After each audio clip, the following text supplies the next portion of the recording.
guys, we're going to go out in my backyard and I am going to have Gretchen help us out today. She is going to measure the distance from our slide in our yard to our fire pit. Now, she's going to do this a couple of different ways.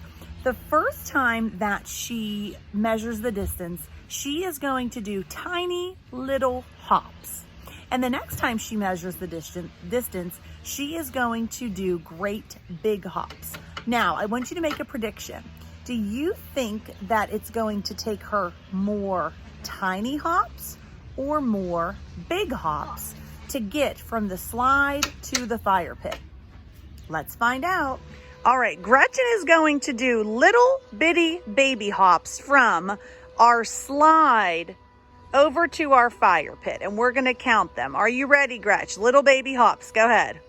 1, 2, 3, 4, 5, 6, 7, 8, 9, 10, 11, 12, 13. This time, Gretchen's going to do big monster hops, as big as she can do. Go ahead, Gretch. 1, 2, 3, 4, 5, 6, 7, 8, kind of 9. Well, that was kind of weird. Was that different than what you predicted? It took Gretchen more little hops and less big hops. Think about that. Why would that happen? Well, when Gretchen does a little hop, she only goes a little amount. So we need more to get to the same place. But when she does those great big hops, she covers more ground, meaning she goes farther with each hop. So it doesn't take her as many to get there. Let's do another one. This time she's going to do teeny tiny baby steps, and then she's gonna do great big giant steps to measure the distance. Do you think she's going to need less teeny tiny steps or less great big giant steps? Let's find out. Gretchen's going to touch her toe to her heel every time she walks. So these are gonna be little steps. Go ahead. 1, 2, 3, 4, 5, 6, 7, 8, 9, 10, 11, 12, 13, 14, 15, 16, 17, 18, 19, 20, 21. All right, this time Gretchen is going to do big, giant, monster steps. You ready? 1, 2, 3, 4, 5, 6, 7, 8, 9, 10.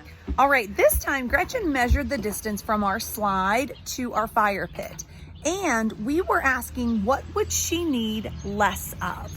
What was your prediction? And what did we find out? Yeah, she needed less of the giant steps and more of the little baby steps. Remember, when we measure with a bigger unit, we need less.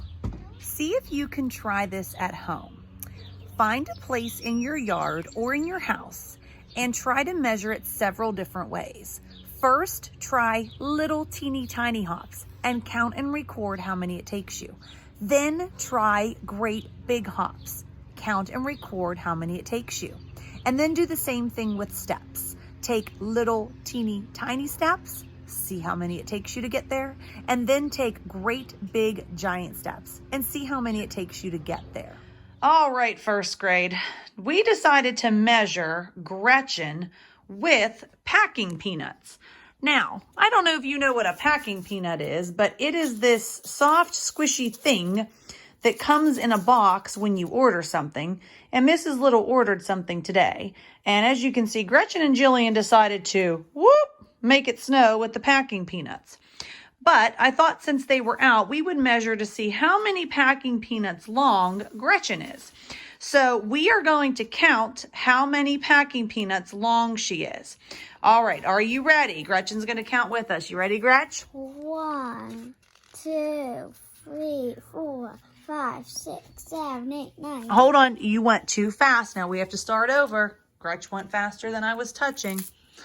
1, 2, 3, 4, 5, 6, 7, 8, 9, 10, 11, 12, 13, 14, 15, 16, 17, 18, 19, 20, 21, 22, 23, 24, 25, 26. All right, Gretchen, straighten your body out. So Gretchen is 26 packing peanuts long. Now, do you notice when Mrs. Little made the line, they are all touching, they're in a straight line, and they stop where her toes end, and they start where her head starts. Now, I'm going to lay down next, and Gretchen's going to measure me. Okay, Gretchen was 26 packing peanuts long.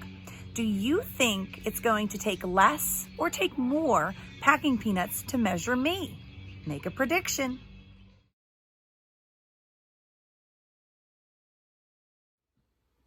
Buddy. All right, first grade. Gretchen, now we switched spots. So Gretchen was 26 packing peanuts long. Let's see how long Mrs. Little is. I know it's more because I am taller than her, so let's count them. Are you ready? Count with me. This is how long Mrs. Little was. 1, 2, 3, 4, 5, 6, 7, 8, 9, 10, 11, 12, 13, 14, 15, 16, 17, 18, 19, 20. Oh, I have to take a break. 21, 22, 23, 24, 25, 26, 27, 28, 29, 30, 31, 32, 33, 34. So I was 34 packing peanuts. All right, what did you predict? Did you predict that I would need more packing peanuts or less than Gretchen? Yeah, I needed more because I'm taller. Let's find out how many more. So Gretchen was 26 packing peanuts long, and I was 34 packing peanuts long. If we're finding out how much longer I was, that means that we need to find the difference, right? So I am going to punch 26 and count up to 34. Are you ready? 26, 27, 28, 29, 30, 31, 32, 33, 34. I was 8 packing peanuts taller than Gretchen. And that makes sense because I am a lot taller than her. I bet if I measured Mr. Little, I would need more than 34 packing peanuts because he's even taller than me. So we know that when we measure with the same unit of measurement, the packing peanut, when you measure something that is longer or taller, you need more. And when you measure something that is shorter, you need less. Go see if you can measure someone in your house. Maybe your sister, your brother. In the classroom, I usually have the kids lie flat on a piece of paper and trace their bodies and then use something to measure it. Sometimes we measure with Post-it notes, sometimes with blocks, anything in the room. So that's a fun activity that you can do at home. All right, first grade. Today we are going to measure this Harry Potter book. And in the classroom, when we are doing measurement, we are typically using paper clips, but Mrs. Little does not have a ton of paper clips at home. So today to measure, we are going to use bobby pins and Q-tips. Now, we talked about already with Gretchen doing those steps that when we use a bigger unit of measure, we need less to measure with. And when we use a smaller unit of measure, we need more of them. So make a prediction. When I measure the Harry Potter book, will we need more Q-tips or will we need more bobby pins? All right, let's find out. I'm going to start with the Q-tips. So when we measure, we want to make sure that we line up the edge of the book with the edge of the Q-tip. Now, let's look at the way that Mrs. Little lined these up. Did I do a very good job? Let's see. Yes. I'm going to say no because I left a gap right here. So when we are measuring, we want whatever we're measuring with, they need to touch tip to tip. So we can get past. All right, so this Harry Potter book, if I'm looking at how long it is about 3 Q-tips long. Let's see how many bobby pins long it is. And that's the fourth Harry Potter book.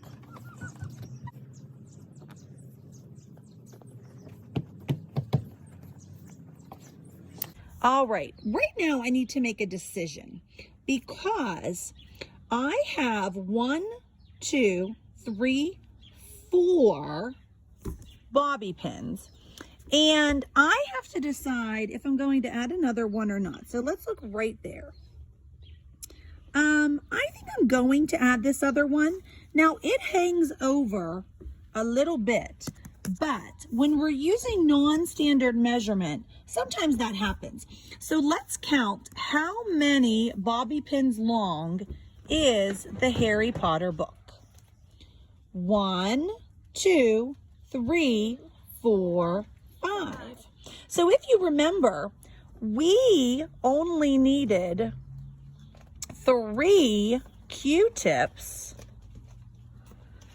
to cover the same distance as about 5 bobby pins. The reason for that is because the bobby pin is smaller than the Q-tip. So when we use a bigger unit of measure, we need less of them. All right, your job, first grade, find some things in your house and measure them. You can use any unit of measurement that you want. You can use Q-tips and bobby pins like me. You can use blocks. You can use Post-it notes. You can use anything that you want. The important thing is, make sure that you are starting to measure from the tip of your object. Make sure that your units of measure or the things that you're measuring with touch end to end and tip to tip. And make sure that you are only measuring one object with the same unit of measure. So don't mix Q-tips and bobby pins. You have to pick one to measure one object. But you can measure that same object a couple of times with different units of measure, but don't mix them up while you're measuring. All right, this is one of our most fun units in first grade, so go have some measurement fun. Goodbye.